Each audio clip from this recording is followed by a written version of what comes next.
नमस्कार, स्वागत है आपका। आप देख रहे हैं आज तक, आपके साथ हूं मैं नेहा बाथम। कोरोना के आगे बड़े बड़ों ने घुटने टेक दिए हैं, हौसलों ने अब पस्त कर दिया है, अपनों को खोकर पत्थर दिल इंसान भी गम के सागर में डूब गए हैं। लेकिन इस माहौल में भी वो लोग चट्टान की तरह खड़े हैं जो हमारे और आपके मददगार साबित हो रहे हैं। इन्होंने साबित कर दिया है कि एक हाथ बढ़ेगा तो सैकड़ों हाथ को सांस और आंस मिलेगी। सबसे पहले वडोदरा के 2 डॉक्टर्स की कहानी आपको दिखाते हैं जिन्होंने अपनी मां को खो दिया लेकिन फौरन मरीजों के बीच आ डटे।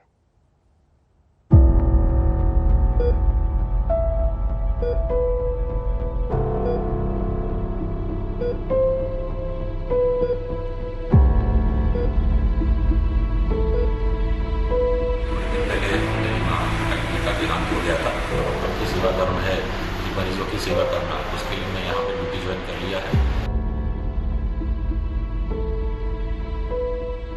जिंदगी बचाने का ऐसा जज्बा तभी आ सकता है जब किसी शख्स के भीतर मानवीय संवेदनाएं हिलोरे मारे। ऐसे वक्त में जब पूरा सूबा तड़प रहा है, महामारी से शहर की गलियां गर्दिश में हैं, लोग चीख रहे हैं, पुकार रहे हैं, आफत मची पड़ी है, तो डॉक्टर अपने फर्ज से मुंह कैसे मोड़ सकता है? थोड़े दिन पहले मेरी माँ का देहांत हो गया था। डॉक्टर की सेवा धर्म है कि मरीजों की सेवा करना, उसके लिए मैं यहाँ पे ड्यूटी ज्वाइन कर लिया है। कोरोना की मार से तड़प रहे गुजरात में दर्द की तमाम कहानियां हैं, मगर उन कहानियों के बीच एक कहानी है इन 2 डॉक्टरों की, डॉक्टर शिल्पा और डॉक्टर राहुल परमार। दोनों डॉक्टर वडोदरा के सयाजी अस्पताल में तैनात हैं। डॉक्टर राहुल का परिवार गांधीनगर में रहता है। डॉक्टर राहुल को खबर मिली कि ऐसे बुरे समय में उनकी मां उन्हें छोड़कर सदा के लिए चली गई हैं। एक तो कोरोना मरीजों के बीच अपने फर्ज को अंजाम देते राहुल, उस पर मां के निधन की खबर ने मानो सीने में सुराख कर दिया। जैसे तैसे राहुल ने खुद को संभाला, अस्पताल से गांधीनगर अपनी मां के अंतिम संस्कार के लिए पहुंचे। मां का अंतिम संस्कार किया और फौरन वापस वडोदरा लौट आए, इस भरोसे के साथ कि जैसे खुद की मां उन्हें छोड़ गई, वैसे किसी बेटे की मां का उससे साथ न छूटे। डॉक्टर राहुल फिर से लग गए मरीजों की सेवा में।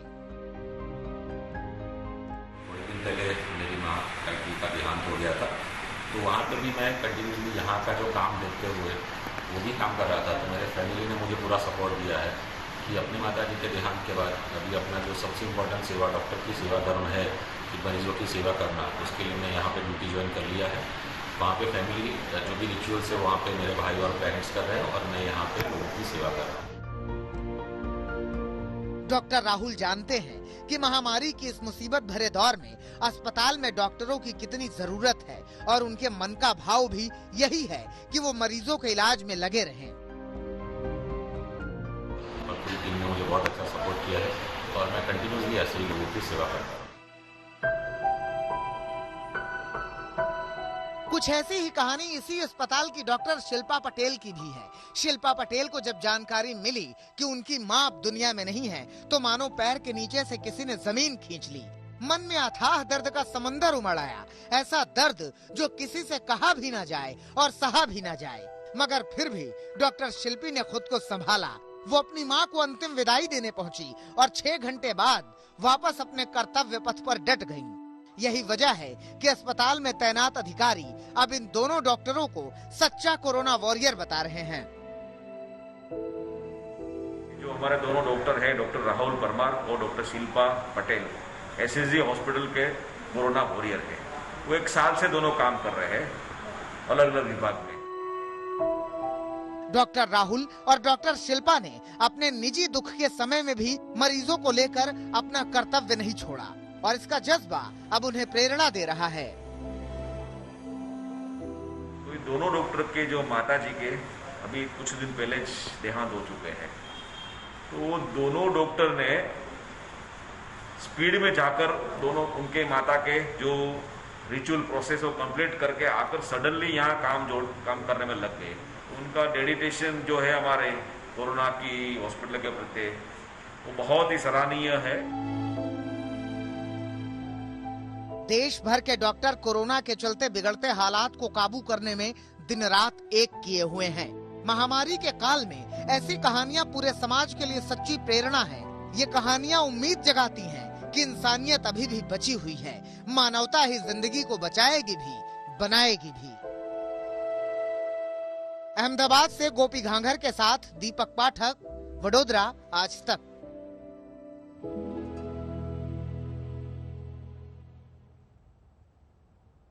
गुजरात के अलग अलग शहर कोरोना के दर्द से करा रहे हैं। घर के घर वायरस की चपेट में आकर मौत और मातम के बीच तड़प रहे हैं। शहर में टेंट लगाने का कारोबार करने वालों ने मदद का हाथ बढ़ाया और लोगों की सहायता से 40 बेड का आइसोलेशन सेंटर खड़ा कर दिया। आदमी चाहे तो तकदीर बदल सकता है, आदमी चाहे तो तकदीर बदल सकता है, पूरी दुनिया की वो तस्वीर बदल सकता है। आदमी सोच तो ले उसका इरादा क्या है। आदमी सोच तो ले उसका इरादा क्या है, सब कर सकता है वो।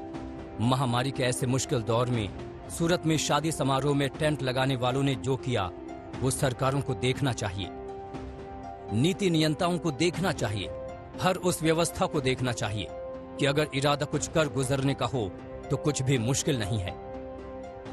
ये सूरत का वराछा इलाका है। सूरत गुजरात के सबसे ज्यादा कोरोना प्रभावित शहरों में से एक है। यहाँ वराछा में जब कोविड मरीजों की संख्या लगातार बढ़ने लगी और मरीजों के लिए अस्पताल बेड और दवाइयों का अकाल पड़ने लगा तो ये लोग सामने आए। ये आप मेरे पीछे एक कम्युनिटी सेंटर देख रहे हैं, दरअसल ये स्कूल है और इस स्कूल को यहाँ के जो वो लोग हैं जो शादियों में आपको टेंट मुहैया कराते हैं और समाज के दूसरे तबकों ने मिलकर आइसोलेशन सेंटर खोल दिया है। दरअसल जो सुदूर इलाका है सूरत का, ये 40 बेड का आइसोलेशन सेंटर एक स्कूल में बना दिया गया, प्राइवेट स्कूल के भीतर 40 बेड, जिसमें 20 बेड पूरी तरह से ऑक्सीजन से लैस हैं। ये शादी समारोह में टेंट लगाने वाले लोग हैं। इन्होंने अपने इलाके के लोगों की जान बचाने के लिए जन भागीदारी अभियान शुरू किया। जन भागीदारी अभियान के तहत इन लोगों ने एक निजी स्कूल में कोविड सेंटर बनाया। यहाँ इन्होंने 40 बेड का आइसोलेशन सेंटर बना दिया। जैसे सिटी में मारामारी देखा तो हम लोग ने सोचा कि अपना मंडप एसोसिएशन कुछ करे, मतलब मंडप टेंट मंडप एसोसिएशन कुछ करे। तो हम लोग ने ऐसे स्कूल से बात किया तो वो उसका ग्राउंड दिया और एकता ग्रुप है एक, उसको बोला तो उसने फाइनेंस से थोड़ा सपोर्ट कर दिया। इसकी वजह से हमारे मंडप एसोसिएशन के सभी सभ्यों ने मिलके ये आइडिया किया और ऑक्सीजन बोतल सब बिकट के ले आ, फिर यहाँ चालू करा। आइसोलेशन सेंटर में ऑक्सीजन की सुविधा जन भागीदारी से की गई। इतना ही नहीं, आइसोलेशन सेंटर में ही जन भागीदारी से ही 4 डॉक्टर और 20 लोगों को सेवा करने के लिए मौजूद किया गया। हमारे यहाँ 8 डॉक्टर की सेवा चालू है, 2 डॉक्टर परमानेंट यहाँ ही रहेगा 24 घंटा और दूसरे जो MD 4 डॉक्टर है वो यहाँ 2-2 घंटे पे राउंड मारेंगे। ये आइसोलेशन सेंटर मरीजों के लिए फ्री है। यहाँ दवा, ऑक्सीजन और मरीजों के लिए मुफ्त में खाने पीने की व्यवस्था है। बताया जा रहा है कि शादी में टेंट लगाने वालों के एसोसिएशन ने ये आइसोलेशन सेंटर 15 लाख रुपए खर्च करके बनाया है। इसके संचालन में 4 लाख रुपए की लागत आएगी। मगर कहते हैं ना कि समय भी वीरों का साथ देता है। इन लोगों ने जब देख लिया कि सरकारें पस्त पड़ गई हैं, तो इन्होंने ठान लिया कि सरकार के भरोसे बैठने से बेहतर है कि अपनों की जान बचाने के लिए खुद सामने आया जाए। लिहाजा ये सामने आए। अब सूरत के इस इलाके में कोविड मरीजों को प्राणदान देने की कोशिशें हो रही हैं। ये कोशिशें रंग ला रही हैं और मिसाल बन रही हैं। ऐसे ही लोगों की वजह से भरोसा पैदा होता है कि एक दिन हारेगा कोरोना और जीतेगा देश, क्योंकि बहादुरों ने ठाना है कि कोरोना को हर हाल में जड़ से हराना है। आशुतोष मिश्रा, सूरत, आज तक। कोरोना के पहले दौर में सबसे अहम नाम जो सामने आया मदद के तौर पर वो था सोनू सूद का नाम। उनकी मदद को भुलाया नहीं जा सका। कोरोना का ताजा हमला हुआ तो लखनऊ के 2 मददगारों ने खुद को नेकी के मिशन में झोंक दिया। लोगों की मदद में वो दिन रात ये भूल बैठे कि उनकी अपनी भी एक जिंदगी है और अब लोग इन दोनों को लखनऊ का सोनू सूद बुलाने लगे। कोरोना महामारी की मार से यूपी की राजधानी लखनऊ भी अछूती नहीं है, लेकिन संकट के इस दौर में लखनऊ में भी कुछ लोग मददगार बनकर आगे आए हैं। कोरोना के चलते सबसे ज्यादा दिक्कत मरीजों के इलाज और ऑक्सीजन सिलेंडर को लेकर हो रही है और ऐसे समय में लखनऊ के मुकेश बहादुर सिंह लोगों की मदद के लिए अस्पतालों और घरों तक ऑक्सीजन सिलेंडर पहुंचा रहे हैं, और वो भी बिना कोई पैसे लिए।